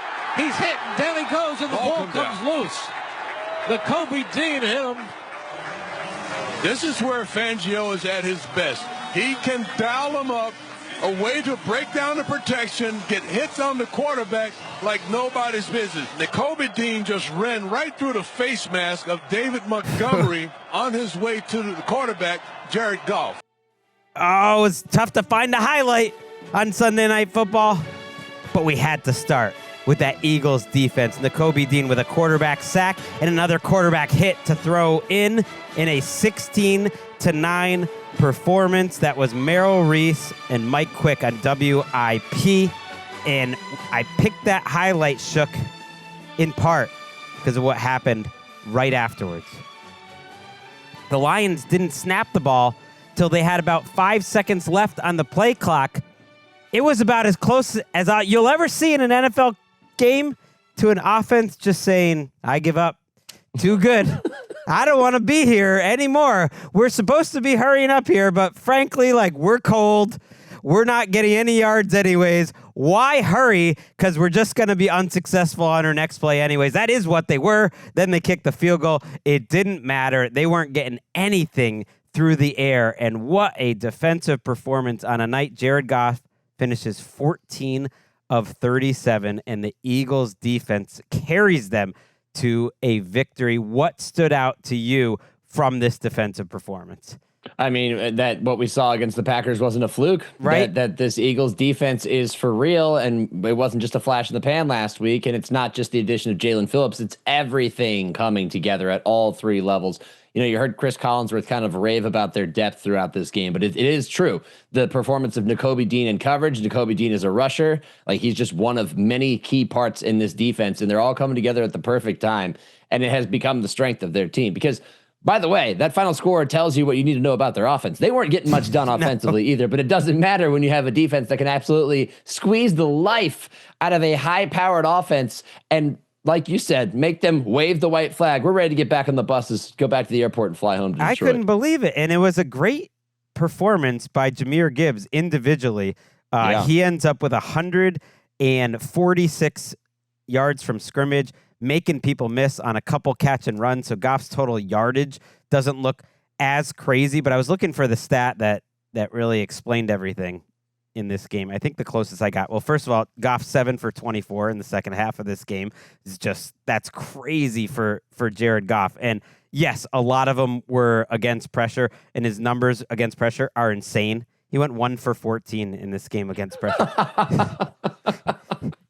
It's just crazy. But there were a couple throws, too, where he wasn't even pressured, and he was so spooked that he's getting rid of the ball too quickly and dirting the ball and missing passes. They had a pressure rate of only 41%, which is really high, despite Goff getting rid of the ball quickly and them only blitzing 12% of the time. So what that tells me is that Jalen Phillips with 4 pressures in this game, and Moro Ojimo, who had a number of big plays, and Jalen Carter, who was really good in this game, and yes, Vic Fangio, all were just making it happen, and their defensive line was just way better than the Lions' offensive line, which has had some injuries, and even Sewell was in and out tonight. They won the game in the trenches, Shook, and so that way they didn't even need much out of their offense, which didn't particularly have a good night, but it just wasn't as bad as what the Lions did. Yeah, and winning the game in the trenches, of course, always warms my heart, which is why I know you put that little accent on it. 14 for 37. I did a quick scan right before we started here. I believe it's the lowest completion percentage in Jared Goff's regular season career. It's below 40%. Previous low was 43.8. So that we're looking at a historically bad night for Jared Goff. And you're absolutely right. He was seeing ghosts. He was essentially seeing ghosts. He was spooked by this pass rush. He's missing throws that we see him make all the time. I mean, and just flat out missing them either high, low, wide. He looked completely lost as to why he was struggling. Obviously, you would think that the weather played a small part in it, but I don't think that's really what it was. And this whole offense was held back by an Eagles defense that, it's crazy to say this, but tonight was the first time I thought, wow, they had all those departures, and they might actually end up being better than they were last year. We'll see. And look, they're in great position to now go get that 1 seed, which is, it's crazy to think about. For all the issues that the Philadelphia Eagles have had this season on offense that continued in this game. At one point, their success rate for the night, passing the ball and overall, was around 30%, which is terrible. Yep. And it was like 25% when they were up 10 points in the fourth quarter. They are the number 1 seed right now in the NFC on, a tiebreaker with the Rams because they beat the Rams. And it got me thinking, okay, they're the 1 seed. They're 8-2. They've beaten the following teams this year, Shook. The Lions, the Rams, the Packers, and the Bucks. And oh, by the way, the Chiefs we threw in there too. They're 7-1 in the conference. They've basically beaten all the other good teams in the entire league other than the Seahawks. They haven't played the Seahawks. It's crazy. And then we've seen the last couple of weeks that they've basically won the NFC North by taking care of the Packers and the Lions in back-to-back weeks. And yeah, they have a lot to work on offense. I think the Lions defense did a great job basically backing up Dan Campbell in terms of his 4th down decisions. A lot of people are going to get on Dan Campbell for going for over and over on 4th down. They go 0 for 5. One of them was a fake punt, but they turn it over on downs 5 different times in this game. What do you think about that? I mean, that's who he is. That's his reputation. He's known across the league for being the guy that goes for it on 4th down. I just thought that there were opportunities that they had that they did not cash in. Even the Jared Goff incomplete pass on 4th and goal. He's got Brock right underneath, and he doesn't see him. He's trying to get the ball because he's getting hit. He's constantly under duress. So I think the execution was poor, but most of the decision making I thought was completely fine. You look at it in hindsight and say, well, if you had a couple of field goals, this would have been a closer game. Yeah, well, that's the benefit of hindsight. Dan Campbell's not going to change who he is. I did think that as you saw him on the sideline and his nose was getting progressively redder and redder as it got colder and colder throughout the game, he had this look of like dejection, as if like, wow, it almost looked like he felt like he was letting his guys down, as if the plays that he called weren't the right ones, and they were the errors or the lack of capitalization on opportunity was just stacking. You could see him kind of just being like, man, almost as lost as Jared Goff was. So I think at this point in the season, Lions being 6-4, it's not like they needed the reality check, but I do think that this loss here gives them an idea of what they need to work on. It does concern me because if you think about who they've played this season, how have they gotten beat by the teams they've gotten beat? It started in week 1 with the Packers, right? You lose to the Packers because they had this blueprint. They put it out there. How do you beat them? You get after Jared Goff, you move him off a spot, which is not new. But then the Chiefs did something similar. And then you look at the Eagles. 3 of their 4 losses have all been the same formula, which makes me think there's a weakness that they're going to have to figure out how to adjust and fix and protect against. Yeah, it's not a team that's as complete as they were in the past. And you mentioned 6-4. It's a different season shaping up. So the Bears, yes, the Chicago Bears are in first place. We came into the division saying the season saying this is the best division in football. And the Bears do have a tough schedule, and they're going to get a chance to go try to beat the Lions themselves. And the Packers are obviously right there. But the Lions are in second place at 6-3. And then you have the Packers at 6-3-1. So these 3 teams will be battling, and none of them are very likely to get the 1 seed. That's probably coming down to the NFC West winner or the Philadelphia Eagles. I love it. And Eagles fans will still find a way to be upset about something. Well, I get it, though, because they had one good drive tonight, and it was the drive late in the second half. The first half. That was really where we had the action. The Lions had that 2-play drive where they finally hit a couple passes. One was to Amon-Ra. He only had 2 catches on the day. And then a big, pass to Jamison Williams. And the Eagles responded with their one normal-looking drive of the night. They ran the ball well. Saquon had a couple nice carries. A.J. Brown had a big slant in the red zone. Goddard, it just looked like a normal drive for once. And they got in. Other than that, I didn't blame the Lions for going for it on 4th down. It wouldn't have mattered either way, because they were trying to win the game. The problem was that they were just bad on 1st, 2nd, 3rd, and 4th down. They're getting dominated offensively, but here's what the Lions defense did, and this is a little bit of positivity for Detroit. And those 5 turnover and downs, the Eagles had a total of 6 first downs in the 5 drives coming off of it, and they got 6 points. 2 field goals on some relatively short fields. That was not the difference in this game. The difference is the Eagles' defense is just awesome. And more power to them, because I do think there's a route to them figuring out this offense, and they are. It's the same story that they had last year. It was week 13, and they couldn't figure it out. And that's what they figured it out along the way of riding their defense all the way to the Super Bowl. Oh, I love it. These NFC North games down the stretch are going to be spicy. And Philadelphia, we talked about the schedule. Getting through this gauntlet, the Green Bay, Detroit here, they still have some tough games with the Bears and the Chargers and the Bills, but they also have 3 or 4 just games that you can chalk up as victories, like the 2 games against the Commanders and the Raiders. You have the Cowboys this week. We'll see. It's really hard to not see them winning 14-15 type of games. So here we go. Nice Sunday. I'm really looking at this AFC, and I'm seeing the 2005 AFC standings.